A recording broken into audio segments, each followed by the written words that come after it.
God is a living reality.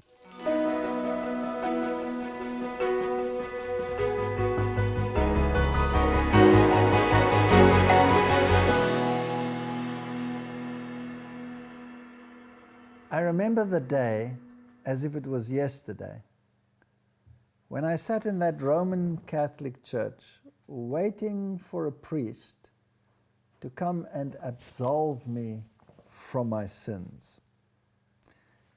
And when he did not come, and I could not communicate with the host that was present, because after all it was a sacrificial host, I needed a priest as an intermediary, I realized that the system cannot provide what it should provide. And therefore, to me, it became farcical.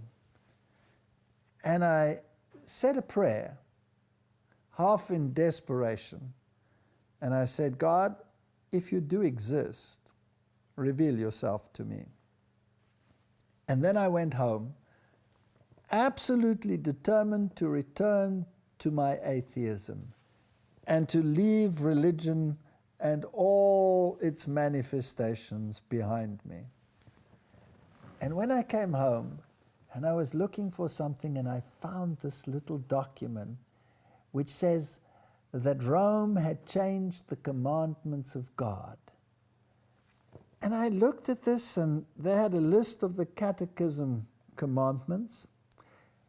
And I needed a Bible to verify that it had been changed. And eventually I found the Bible in my home, strangely enough, and compared the two and found that it actually was so. And then had a Bible study on this issue and on Daniel chapter 7, and discovered that yes, indeed, man had manipulated God's law. The audacity of it to supersede God in power and authority. And this started my search. So when I asked that question, I was first given doctrinal information.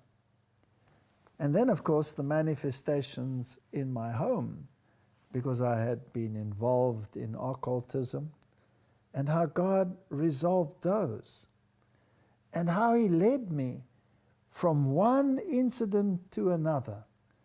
When I had a particular problem about some geological or biological criterion which seemed to contradict what the Bible was teaching, I would always find exactly the right book in the library at exactly the right time to make me think about these issues on another level.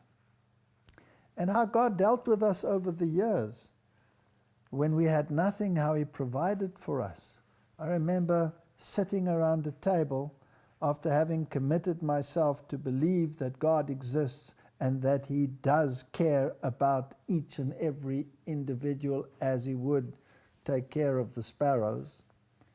And there was no food on the table, and we sat down as a family, and the children were looking at me with these big eyes, and I said, let's say a prayer.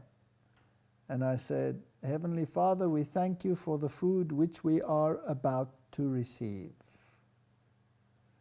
And when my words were cold, there was a telephone call. And the lady on the other side said, have you been to your front door?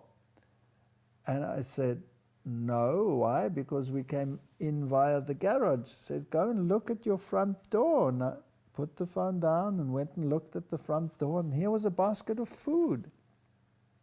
I opened the front door, carried this basket of food in, which some kind people had donated, and put it on the table, and all of us had a wonderful meal.